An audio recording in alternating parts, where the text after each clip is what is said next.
నమస్తే. ఇప్పుడు కొర్రమీను పట్టాలంటే దానికి వెనుకున్న స్టోరీ ఎంత ఉంటుంది? మస్తు ఉంటుంది. ఏంటిది? ఒక పరక తేవాలి.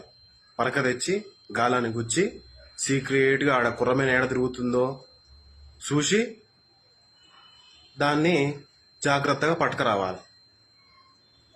కొర్రమీనుకి పరక పెట్టి వేసి పొద్దుగా లేచి సాయంత్రం పోయి చూస్తే కొర్రమీను పడ్డది.